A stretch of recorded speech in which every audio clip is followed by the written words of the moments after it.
How can God be good, all-powerful and all-knowing, and also allow suffering? Let's lay a foundation first. If we believe a good God exists, the greatest possible gift He has given us is free will, because it enabled love to exist. However, the greatest gift comes with the greatest risk. We might choose not to love. And this is what the Bible explains as having happened. We have chosen to go our own way, to be selfish and greedy, and we have created suffering. This leads to the question at hand, because does this mean that God isn't really a good God? Because He created us with free will while knowing we would use that free will to create evil and suffering. Well, there's another part to the picture that is important to understand. To quote an example from Ravi Zacharias, if I were to take a life, something tragic would have happened because I can't restore that life. But if God allows that to happen, He is able to restore it. And that changes things. The perspective of eternity brings a perspective to the topic because God is able to restore things that we have broken and destroyed. God chose to let us have free will while knowing that we would use it in a wrongful way, producing evil and suffering.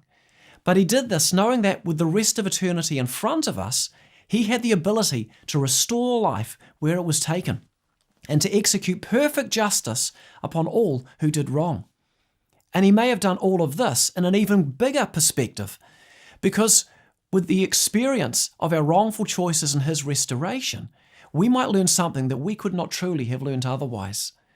That when God tells us to do something, He only says it because He really does know what He's talking about. To put it differently, we will have learned that for perfection to exist in any sustainable way in a world where we are given the freedom of free will and to love, like in the Garden of Eden at the beginning, there is going to have to be trust. Because God really is good. And when He tells us something, it really is for a good reason. So, can a good, all-powerful, all-knowing God exist if there is suffering? Yes. Because if God exists, our current sufferings sit within an eternal perspective in which God can make all things right, and in which He may have allowed all these things to happen because an even greater good would result. The Bible tells us that we cannot even imagine the good that God has in store for those who love Him. What we need to remember here is that if God exists, then all this happened on a much longer time scale than the duration of our lives, and that changes things.